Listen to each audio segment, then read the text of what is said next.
Bonjour à tous, avec l'aide de Dieu, nous allons étudier le Rambam, le 6e chapitre des lois de Mechira, des lois relatives à la vente. Dans le chapitre précédent, on a appris la notion de kinyan, c'est-à-dire, imaginons que Reuven veut vendre un bien à Shimon, que ce soit un bien mobilier ou immobilier. Ce qu'il peut faire, c'est un kinyan, c'est-à-dire que Shimon, l'acheteur, va donner un objet à Reuven. Reuven va prendre cet objet, va le soulever, cet objet va appartenir maintenant à Reuven, et en échange, le champ ou le bien immobilier va appartenir à Shimon. Ce qu'on appelle donc la notion d'un kinyan. On avait appris encore plus que ça, que c'est pas obligé que ce soit spécialement Shimon, l'acheteur, qui va donner au vendeur Reuven un objet. C'est possible même que Lévi, quelqu'un d'autre, va donner un bien à Reuven le vendeur pour que Shimon fasse l'acquisition. Qu'est-ce que ça veut dire? C'est que Reuven va faire l'acquisition de ce bien que Lévi a donné pour Shimon, et lorsque Reuven va soulever cet objet-là, par cela, le bien mobilier ou immobilier appartiendra à Shimon. On avait appris que comment on fait ce kinyan uniquement avec un cli, uniquement avec un ustensile, mais on n'a pas le droit de faire ce kinyan avec des pérotes, avec des fruits, des produits agricoles, de la nourriture, des choses qui ne sont pas un ustensile. On avait appris aussi qu'on ne peut pas faire ce kinyan-là avec une matbea, avec une pièce. Le fait que Shimon, l'acheteur, va donner au vendeur Reuven une pièce ou bien des produits agricoles, et même si Reuven va faire l'acquisition de ces produits agricoles ou de ces pièces-là, ça ne pourra pas faire l'acquisition. Perek Shishi Alacha Aleph. À Perot, en ce qui concerne les produits agricoles, à Fapichen Kolimba, bien qu'on ne peut pas faire le kinyan. On ne va pas traduire à chaque fois la notion de kinyan. On ne peut pas faire le kinyan avec les produits agricoles, vu qu'on a appris dans le chapitre précédent que ça peut être fait uniquement avec un ustensile, comme Moshe Beyarno. Areniknin Bekinin. On peut les acheter en faisant un kinyan qui charamitaltin comme les autres biens mobiliers. C'est-à-dire, si Shimon il a donné des produits agricoles à Reuven pour faire l'acquisition du champ, de la chaise ou de la table que Reuven veut lui vendre, eh bien, ce n'est pas effectif, ça sert à rien. Par contre, si Shimon il veut acheter de Reuven des produits agricoles, il peut donner un ustensile à Reuven et il fera l'acquisition de ces produits agricoles. Donc, je répète, les produits agricoles eux-mêmes ne peuvent pas être donnés pour qu'on fasse un kinyan avec eux, mais on peut faire l'acquisition de ces produits agricoles en faisant un kinyan. Ça, c'est en ce qui concerne les produits agricoles. Mais il y avait une deuxième chose qu'on a appris dans le chapitre précédent avec lequel on ne peut pas faire de kinyan, c'est les matbea, la pièce, donc de l'argent. Avala matbea, la pièce, de la même manière qu'on ne peut pas faire le kinyan avec la pièce. Encore une fois, comme nous l'avons dit, c'est-à-dire que si Shimon va donner des pièces à Reuven pour faire le kinyan, l'acquisition de ces biens mobiliers ou biens immobiliers, par cela, ça va appartenir à Shimon, ça ne marche pas, c'est pas effectif. Alors, en ce qui concerne les pièces, la même manière qu'on ne peut pas faire de kinyan avec eux, car eino niknebe kinyan, on ne peut pas les acheter non plus avec un kinyan, c'est-à-dire que si Shimon veut acheter des pièces qui appartiennent à Reuven, et il dit à Reuven, tiens, je te donne un ustensile, et en échange, ces pièces-là vont m'appartenir, eh bien, il n'y a pas de vente qui s'est fait ici. Donc, Nimsa, en conséquence, ce qui en ressort de ça, en ce qui concerne les pièces, les pièces, ni on peut les acheter en faisant un kinyan, kinyan. Ces pièces-là eux-mêmes ne peuvent pas devenir non plus, les pièces en général ne peuvent pas être un kinyan. Donc, on ne peut pas faire lui-même, donc un kinyan likton boshat varim pour acheter d'autres choses. Halachabet. Non, le shonot shel zav et shel kesef, des lingots d'or ou des lingots d'argent. Est-ce que c'est considéré comme des pièces ou pas? Eh bien, on va voir que non. Aren kashashiot shel barzel, ils ont le même statut que des blocs de fer ou shel nechoshet ou de cuivre. Ve'akol kishar mitaltin en, et donc tous ces lingots-là sont considérés comme des biens mobiliers. Donc, ve'niktin bekinyan, si Shimon veut acheter de Reuven ces lingots d'or ou ces lingots d'argent, il peut donner un objet à Reuven et par cela il va faire l'acquisition de ces lingots d'or et d'argent. De même, il peut aussi faire l'acquisition en les échangeant, c'est-à-dire que si il veut changer les pièces de métaux que lui il a avec les pièces de métaux de quelqu'un d'autre. Quand on dit les pièces, pardon, il ne faut pas dire les mots tout simplement ce pièce ici, parce que ça peut faire confusion. Quand on dit donc des morceaux de métaux avec d'autres morceaux de métaux, eh bien, de la même manière qu'il peut faire un kinyan, il peut faire aussi une hachlafa, donc un échange qui Moshe Be'anu, comme on a expliqué dans le chapitre précédent, les lois de kinyan khalifin, donc l'acquisition qui se fait avec des échanges. Mais non,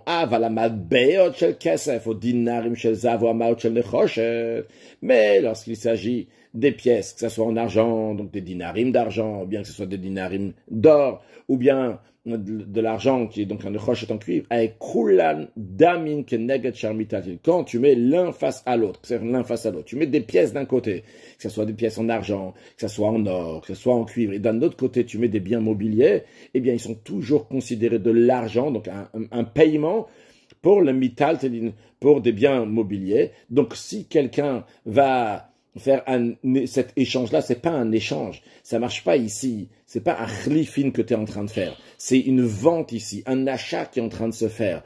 Parce que les pièces, ils sont là pour payer et les mitaltelin, les biens mobiliers sont appelés donc l'objet qui est acheté. Dans l'expression de la Gemara, nous avons le peira et nous avons tiva. Peira, c'est le peirot. Donc c'est l'objet qui est acheté et tiva, c'est le paiement qui est donné. Alors, ce que le Rambam va nous dire, qu'en ce qui concerne donc l'argent, eh bien, lorsque quelqu'un il va donner de l'argent, il n'y a pas d'acquisition qui s'est faite encore. On a appris avant que les sages ils ont dit que des pièces font pas l'acquisition. Même dans celui qui a donné une de ces pièces-là, de même pour payer dans ses biens mobiliers. Lokana, il n'a pas fait l'acquisition des biens mobiliers. Achiyimshor, jusqu'à qu'il va faire un mas kinyan, donc une action qui fait l'acquisition que les sages nous ont appris. Donc c'est Meshira, encore mieux s'il fait Hagba, donc il soulève, ou bien ce qu'on appelle Messira, ou il y a bien qu'il va soulever, qui Moshe Be'anu, comme on l'a appris dans chapitre 3. Donc, tant qu'il n'y a pas eu cette Meshira ou cette Hagba, donc il n'a pas tiré, ou bien il n'a pas soulevé, eh bien, ils peuvent toujours se rétracter, bien qu'on apprendra dans le chapitre suivant que celui qui fait une telle chose, donc il reçoit Mishepara, il reçoit une malédiction, donc c'est pas bon. Mais en tous les cas, l'acquisition n'est pas encore faite. Ve'en echad mem nikne bekinyan, velo nase kinyan. Et ces pièces-là, ni on peut faire acquisition de ces pièces-là avec un kinyan, c'est-à-dire que Shimon qui veut acheter ces pièces chez Reuven, il ne veut pas donner un objet à Reuven pour que ces pièces-là vont lui appartenir à lui, Shimon. Et de même, cette pièce-là ne peut pas être un kinyan, c'est-à-dire que si Shimon va acheter un bien mobilier ou immobilier à Reuven, il ne peut pas donner des pièces et qu'en échange, le bien mobilier ou immobilier va lui appartenir parce que les pièces, ils sont là donc pour faire en tant qu'un paiement, un tachloum, et non pas un kinyan chlif, non pas une acquisition donc d'échange. Dans quel cas ça s'applique que toutes les pièces ils sont considérées comme un paiement par rapport à la chose qui est achetée? S'il achète d'autres biens mobiliers avec ces pièces-là, et par rapport aux biens mobiliers, toutes les pièces, que ce soit des pièces en argent, en or ou en cuivre, ils sont toujours considérés comme un paiement. Ou bien qu'en échange des pièces, il achète des serviteurs ou des biens immobiliers. Aval, mais lorsqu'il y a d'un côté un dinarim shalzav, des dinars en or, les gabématbot shel kesef, et d'un autre côté nous avons des pièces en argent, aren kepero, dans ces cas-là, les dinarim en or sont considérés comme des fruits, comme des produits agricoles, comme un bien mobilier. Et on verra donc les conséquences à l'arri dans quelques instants. De même, les pièces en cuivre, s'ils sont en face par rapport à des pièces en argent, ils sont kémopéro. Dans ces cas-là, ils sont considérés comme des fruits, des produits agricoles, des biens mobiliers. C'est la chose qui est achetée, les gabémat béachalkes, par rapport à la pièce d'argent. En autre mot, la pièce d'argent reste toujours considérée un paiement, contrairement à l'or et au cuivre, qui peuvent prendre une forme de pérote, de fruits, par rapport à pièce d'argent. À la Khadalet, le Ram nous explique ça tout de suite. Keitzat commence là. Natano dina shel zav, be'esev v'chamisha dina shel kesef. Le vendeur, il a donné à l'acheteur un dinar d'or pour 25 pièces d'argent. C'est-à-dire que la valeur d'un dinar en or, c'est 25 pièces d'argent. Donc, l'acheteur, il doit donner 25 pièces d'argent. Maintenant, il n'a pas encore donné les 25 pièces d'argent. Tout ce qu'il a fait, c'est qu'il a pris ce dinar en or que le vendeur lui vend et il a pris ce dinar en or. Vu que ce dinar en or, par rapport aux 25 pièces d'argent qu'il doit donner, ce dinar en or est considéré comme peyrot, comme des fruits, comme des produits agricoles, comme l'objet qu'il a acheté, et il a fait Meshira, ça y est, il a tiré cet objet qui est ce dinar en or. Eh bien, Nikna Kesef, l'argent maintenant appartient au vendeur du dinar en or. Afal Bishadai Loba Kesef Leyad, ou bien qu'il n'a pas encore reçu l'argent. Mais quand même, il doit lui donner, car lorsque il y a un vendeur et un acheteur, que le vendeur il vend une bouteille d'eau, et que l'acheteur il tire la bouteille d'eau, c'est du moment où il a tiré, ça y est, il a fait le kinyan, il a fait l'acquisition, il doit lui donner l'argent. Donc ici, vu que ce dinar en or, il est considéré un bien mobilier par rapport à l'argent, ça y est, du moment où l'acheteur il a pris ce dinar en or, il doit donner les 25 pièces d'argent. Comme ils ont convenu de donner 25 pièces. S'ils avaient convenu qu'ils allaient donner des pièces neuves, ils allaient donner des pièces neuves. Si c'est des pièces anciennes qu'ils avaient convenu qu'ils allaient donner, ils allaient donner des anciennes.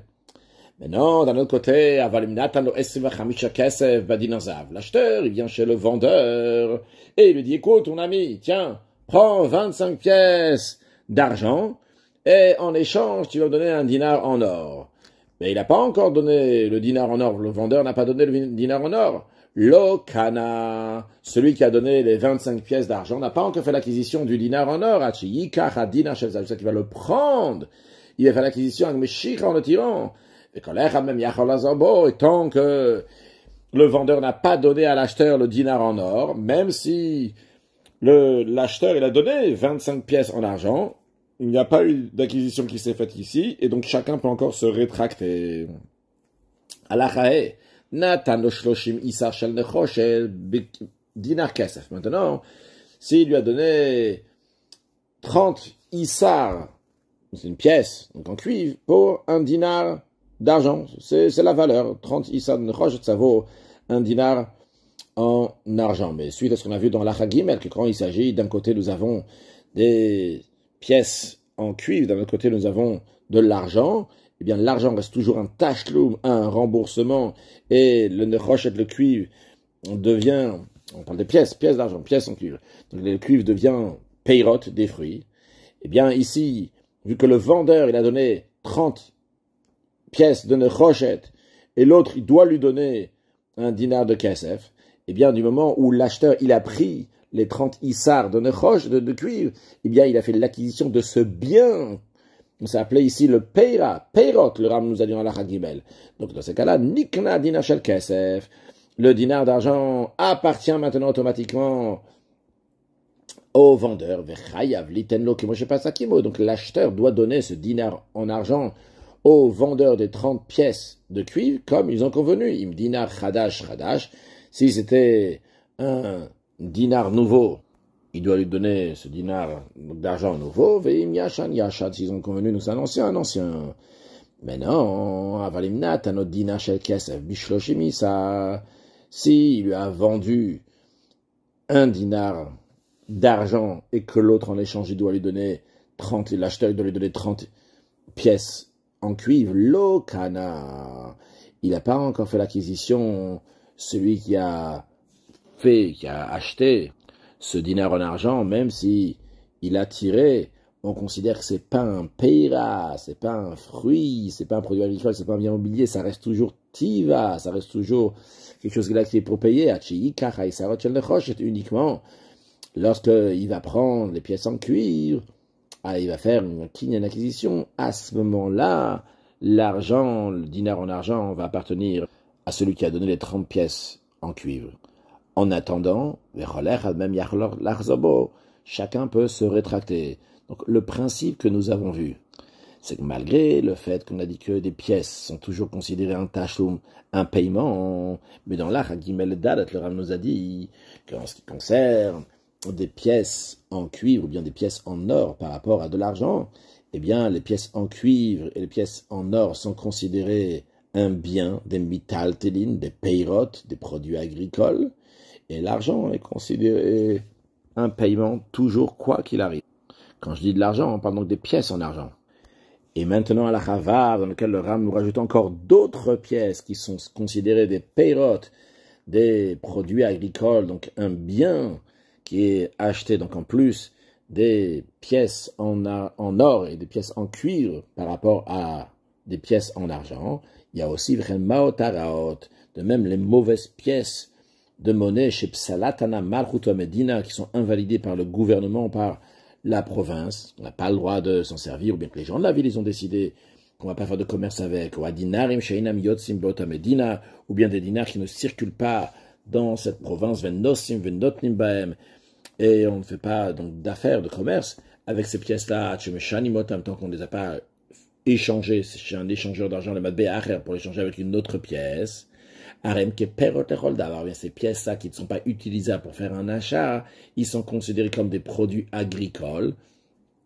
On peut les acheter en faisant une acquisition, c'est-à-dire que si quelqu'un il va donner un ustensile au vendeur pour qu'il va lui vendre ces pièces-là, eh bien le kinyan sera valable avec konin et amaot, et on peut faire l'acquisition de ces pièces, donc ces pièces qui ne sont plus valables, lorsque la personne elle va les tirer, à ce moment-là il devra donc il a fait le kinyan, et après il faudra payer.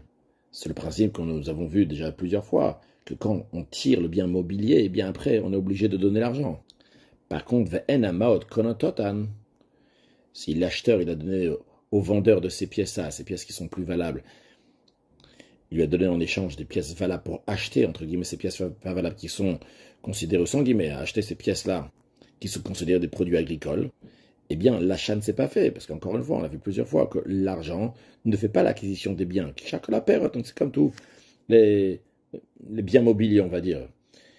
Payrote littéralement, c'est des produits agricoles ici, donc c'est bien mobilier. Halacha zayin, hamatbeya eno derech shiskebo mishenu birshuto, el al gabi karka gon sheikna karka ve'al gaba amaot, o shiskor bekom amaot. En ce qui concerne des pièces, quelqu'un qui veut acheter des pièces. Alors évidemment, si on lui donne dans les mains les pièces et il va aller tirer ces pièces-là, ça va lui appartenir. Mais c'est pas en sa possession, ils sont pas ici. Comment on peut faire pour que ces pièces-là vont lui appartenir? En général, on a vu dans les autres cas, lorsqu'il s'agit d'un champ, il s'agit des biens mobiliers, il y a une possibilité. La solution, elle est qu'on va faire ce qu'on appelle le kinyan. Mais ici, on a dit que le matbéla, on ne peut pas faire le kinyan. Alors, comment on peut faire l'acquisition de ces pièces-là? Le Ram nous dit qu'il y a deux solutions. Ou bien qu'il va lui vendre un terrain, et en lui vendant le terrain, au agav, au passage, il va vendre aussi les pièces. Ça, c'est une solution. Une deuxième solution, qu'il va louer, l'acheteur, celui qui reçoit ces pièces-là, il va louer l'endroit où se trouvent les pièces, et par cela, les pièces vont lui appartenir. Dans la notion, donc, on a appris, donc, Kinyan Khatser, vu que ça lui appartient maintenant, il a loué cet endroit-là, donc c'est son Khatser, sa cour, ça va lui appartenir aussi les pièces. Et Kevin Shezach, du moment où il a fait l'acquisition de ce bien immobilier, ça se vend dans l'argent, ou bien c'est par l'acte de vente, ou bien par ce qu'on appelle la chazaka, ou kinyan, ou bien par le kinyan chlifin qu'on a appris dans le chapitre précédent. Par cela, les pièces de monnaie aussi vont lui appartenir. Attention, mais il faut que cet argent-là soit là concrètement, qu'ils sont là dans la possession de celui qui les donne, jusqu'il les a pas sous la main pour lui donner là maintenant devant lui, mais il les a ailleurs, dans son champ là-bas, ou bien dans un autre endroit, donc ils étaient en dépôt ailleurs. Là, dans ce cas-là, on dit, il peut lui vendre le terrain, et en même temps qu'il lui vend le terrain, il lui dit, tiens, il y a aussi des pièces qui sont là-bas, je te les vends en même temps. Qu'est-ce que le Ram veut souligner en disant qu'il faut que ces pièces-là soient concrètement là? Le Ram veut nous dire imaginons que Shimon, il doit 100 € à Reuven. Et maintenant, il veut que l'argent que Shimon doit lui donner à Reuven, il veut que ça appartient à Lévi. C'est-à-dire que maintenant, Shimon doit donner 100 € à Lévi. Qu'est-ce qu'il a fait? Lévi Karka. Il a dit, Lévi, toi tu m'achètes ce bien immobilier. Écoute, quand tu m'achètes ce bien immobilier, je te transmets ce bien immobilier, Ve'al Gaba. Et sur ce bien immobilier, on dit dessus, c'est pas dans le sens littéral, c'est en plus de ça, au passage, tu vas aussi faire l'acquisition de Chov Sheyeshlo et Shimon, aussi la dette que Shimon me doit, les 100 € que Shimon me doit. Est-ce qu'ici, l'argent se trouve concrètement quelque part? La réponse, elle est non. Shimon, il a emprunté l'argent de Reuven, il a utilisé l'argent. Ok, il doit rendre l'argent à Rouven. Il n'y a pas d'argent concrètement ici. Alors, dans un tel cas, Yeraël, il leur a dit, il me semble, chez le Kanaachov, que Lévi n'a pas fait l'acquisition des 100 euros que Shimon doit donner à Rouven, parce que concrètement, l'argent n'est pas là. Halachachet. Maintenant, le Rav va nous dire la notion de Mamat Shloshtan. Donc, lorsqu'ils sont 3 personnes, on verra exactement c'est qui ces 3 personnes-là, et ils font comme ça une acquisition entre eux. Halachachet. Ayu omdim Shloshtan. Si les 3 étaient ensemble. Qu'est-ce que c'est les 3 ensemble? Nous avons Rouven, il doit de l'argent à Lévi. Et nous avons aussi le Shimon de la lacha précédente qui doit de l'argent à Rouven. Et nous avons Lévi qui vient acheter la dette de Rouven. Il vient acheter la dette de Rouven. Il dit à Rouven, les 100 euros que Shimon te doit, ça va m'appartenir à moi. Maintenant, Ve'a Marlo. Rouven, il dit à Shimon, écoute, Manesh yesh li biyatra. Tu me dois 100 euros, Shimon, n'est-ce pas? Ben Picadon, mille fois ça ne change pas si Shimon lui doit 100 euros parce que Rouven a mis en dépôt chez lui les 100 euros, ou bien parce qu'il a prêté 100 euros. Dans tous les cas, Shimon doit 100 euros à Rouven. Qu'est-ce qu'il dit Rouven à Shimon? Il dit, Tneu lazé, donne-lui à Lévi. Tu vois là, Lévi, il est juste là. Eh bien, à la place de me les rendre à moi, tu lui rends à Lévi. Parce que de toute façon, moi, je te donnais 100 euros à Lévi. Alors, à la place que moi, je vais donner 100 euros à Lévi, vu que toi, Shimon, tu me dois donner 100 euros à moi, Rouven, donne-la directement à Lévi. Eh bien, canne à Lévi. C'est bon. Lévi, il a fait l'acquisition de ces 100 euros. Dorénavant, Shimon devrait donner les 100 euros à Lévi. Il n'y a aucun des 3 qui peut se rétracter. Cette manière de faire cette acquisition-là, les sages ils ont dit, c'est une halacha qui n'a pas de raison. Quand il n'a pas de raison, il n'y a pas d'explication. Par quel kinyan, par quel mode d'acquisition ce kinyan, cette acquisition a été faite. C'est juste que les sages ont institué cela. Évidemment, les sages, ils ont fait ça pour une bonne raison, pour faciliter le commerce. Mais il n'y a pas une raison claire, il n'y a pas une définition. Quel est ce kinyana? C'est un kinyana, Mamad Shloshtan. Les filles, c'est la raison pour laquelle on ne peut pas en déduire pour un autre din, pour une autre loi, si ce n'était pas exactement le même cas. La chatet. Si Rouven devait à Shimon sans Zouz. Maintenant, dans ce cas-là, c'est Rouven qui doit à Shimon sans Zouz. Ve'amar le Lévi. Et il a dit à Lévi, écoute, Lévi, tu sais, je dois de l'argent à Shimon. Tel les Shimon me'azouz shani chayavo. Donne-lui les 100 zouz que je dois donner à Shimon. T'inquiète pas, moi, je vais te rembourser ces 100 zouz. Tu sais, je te dois déjà de l'argent, on a des comptes entre nous. On fera le compte entre nous, je te rembourserai cet argent en attendant. Voilà, toi, Lévi, c'est toi qui dois donner l'argent à Shimon. Ve'amar lohen. Lévi l'a dit à Rouven, avec plaisir, c'est bon. Je donnerai les 100 euros à Shimon. Est-ce que Shimon, il est d'accord? Shimon, il dit non, je ne veux pas voir avec Lévi. Qui veut Shimon? Shimon, il a dit d'accord. Il est aussi d'accord. Malgré que tout le monde est d'accord, les 3 ont le droit de se rétracter. Pourquoi? Parce que c'est différent du kinyan qu'on a vu dans la halakha précédente. Dans la halakha précédente, on avait Rouven qui devait l'argent à Lévi et Shimon qui devait de l'argent à Rouven. Et Rouven, il a dit à Shimon, l'argent que tu me dois donner à Lévi. Mais ici, le vrai Rouven, il doit de l'argent à Shimon. Mais Lévi, il est pour rien ici dans cette affaire. C'est la raison pour laquelle ils peuvent tous se rétracter. Encore plus que ça. Même si Lévi il est parti dans le bon sens, il a déjà commencé à rembourser à Shimon, par exemple, il a donné 50 zouz, mais il reste encore 50 zouz à donner. Il peut quand même se rétracter. Les filles, c'est la raison pour laquelle il me le para Lévi et Shimon. Si Lévi n'a pas donné un centime à Shimon, bien qu'il avait dit à Rouven que ta dette de 100 zouz, je vais la donner à Shimon, il n'a rien donné. Eh bien, Choser Shimon, Shimon va repartir chez Rouven et dire, écoute, Lévi, il m'a rien donné, c'est à toi de me donner. Ce qui n'est pas le cas dans la halakha précédente, que ça y est, une fois que il a dit c'est l'autre qui va payer, c'est l'autre qui paye et c'est fini. Mais ici, vu que Lévi ne doit rien à Rouven, ils peuvent tous se rétracter. Halakha Yud, Amocher Shtachov Lachavero. Celui qui vend un titre de créance à autrui, Onetano Matano, bien le donner en cadeau. C'est-à-dire, imaginons que Shimon, il doit de l'argent à Rouven. Il y a écrit sur un document que Shimon doit de l'argent à Rouven. Qu'est-ce qu'il fait Rouven? Rouven, il vend ce document, ce titre de créance à Lévi, bien qu'il a donné en cadeau à Lévi. Il dit, voilà, c'est quoi? Voilà, tu pourras prendre 100 euros ici. Et Si Reuven, il a donné ce document à Lévi en lui disant, tu vois, Shimon doit 100 zouz, ça va t'appartenir à toi, et je te donne le document sur lequel il y a écrit que Shimon me doit de l'argent, eh bien, Lévi n'a pas fait l'acquisition de ce titre de créance. Pourquoi? Chez le Macher la Raya Shebo, qu'est-ce qu'il a vendu? Qu'est-ce qu'il a vendu en donnant ce titre de créance? C'est pas le morceau de papier il vaut rien.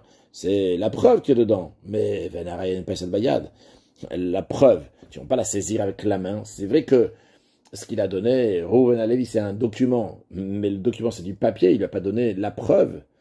Ah, dans ces cas-là, ça il n'a pas donné la preuve, c'est la preuve que l'argent commence à se transmettre alors. Alors, la Rayudal, avec Kit Sadikne, comment il va faire l'acquisition d'un shtar, d'un document? Chez Yiktov lo Amakne, il faut que celui qui vende, il va écrire, c'est-à-dire que Reuven, il va écrire à Lévi, il va dire Kne shtar ploni, fait l'acquisition de tel document, donc le document dans lequel il y a écrit que Shimon, il me doit à moi, Reuven, sans ouz. Chol shibut shebo. Surtout, il doit rajouter aussi et tout engagement qu'il y a dans ce document-là. Donc pas juste que achète-moi, tu vas acheter ce papier-là, mais aussi l'engagement qui est dans ce papier-là. L'engagement que Shimon me doit les 100 euros. Et après ça, Veyim sort le hashtar. Et après, il va lui donner le document, quand il va lui donner le shtar, ça, les deux documents. Il va lui donner le document sur lequel il a écrit que je te donne ce document et le document initial.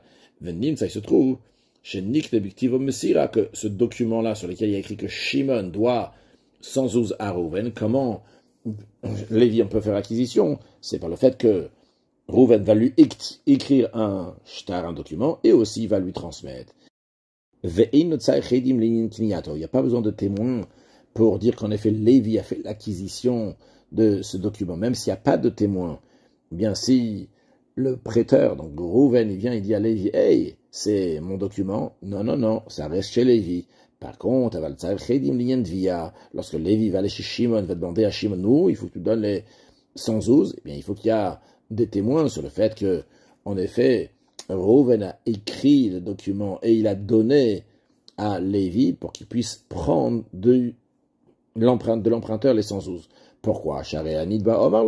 Parce que la personne chez qui Lévi va aller demander l'argent, donc chez Shimon, il va le dire, qui va me dire que la personne qui me concerne, donc Reuven, chez qui j'ai emprunté de l'argent, qui me dit que c'est lui qui t'a écrit, qui t'a donné ce document-là. Donc il faut pour cela des témoins.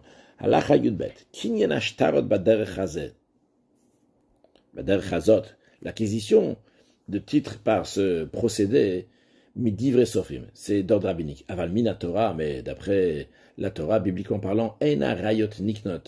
Ça n'existe pas de vendre et acheter des preuves qui sont sur un document.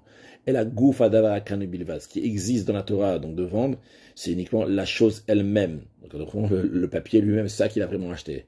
Les filles, c'est d'ailleurs la raison pour laquelle, conséquence à la rik, Reuven qui a vendu un titre de créance à Lévi, il peut toujours dire à Shimon, écoute, t'as pas besoin de le rembourser. Évidemment qu'après, Reuven, il devra donner des comptes à Lévi qui a acheté ce document, mais en tous les cas, il peut tout à fait l'annuler de chez Shimon. Encore plus que ça va, Philo Yorsho, même l'héritier de Reuven, Mochalo, il peut renoncer à la dette qui est écrit là-bas que Shimon devait de l'argent à Reuven et que maintenant il doit avoir l'héritier. Il dit, je l'annule, bien que Reuven a vendu ce titre de créance à Lévi. Une femme qui introduit dans le domaine conjugal, en bien total, un titre de créance à son époux, elle ne peut pas annuler, faire remise de ses dettes qu'avec l'accord de son mari. Pourquoi? Parce que la main de la femme, donc la propriété de la femme, est considérée comme celle de son mari du moment où ils se sont mariés. Donc, comme on a appris dans les lois donc de Nashim des femmes, on a appris là-bas, il y a Nirsetson Baz, Nirsemelov, en tout cas, quelle que soit la manière, ça appartient maintenant aussi au mari et à la femme. De la même manière que lui, l'homme, il ne peut pas faire remise de cette dette-là sans la permission de sa femme. La femme aussi ne peut pas faire remise de cette dette sans la permission, l'accord du mari. Halacha Yuddalet. Amakne lachavero karka kolsheu. Celui qui transfère, donc qui fait faire l'acquisition à un autre, même une petite parcelle de terre, donc on a déjà pris la manière comment on fait ce kinyana, puis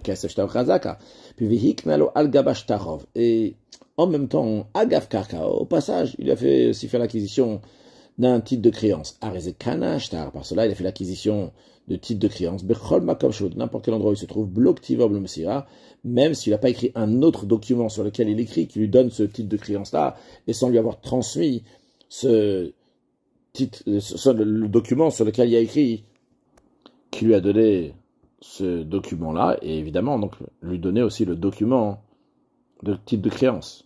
Mais malgré cela, le Rambam dit, il me semble, que ce titre de créance-là aussi, il peut faire remise de la dette après l'avoir vendu. De même, quelqu'un qui a vendu un terrain et il a écrit un document avant la vente, et l'acheteur n'est pas avec lui au moment qu'il a écrit ce document de vente de terrain. Du moment où l'acheteur a fait la chazaka du terrain, nikna achetar bechol makom sheu, le document lui appartient, n'importe quel endroit où il se trouve. De la même manière qu'on a vu avant que le titre de créance peut être acheté avec un terrain, de la même manière aussi, ce document de vente du champ peut être acheté en même temps que le terrain. Halachatet vav, à Omer, celui qui dit à des témoins, zchou besadezoli ploni vekitvulo et ashtar. Donc faites acquisition de ce champ-là pour le compte d'un tel et rédigez un acte de donation pour lui. Et en effet, ils ont accompli un acte de chazaka sur le champ pour le compte du donateur. Eh bien, eh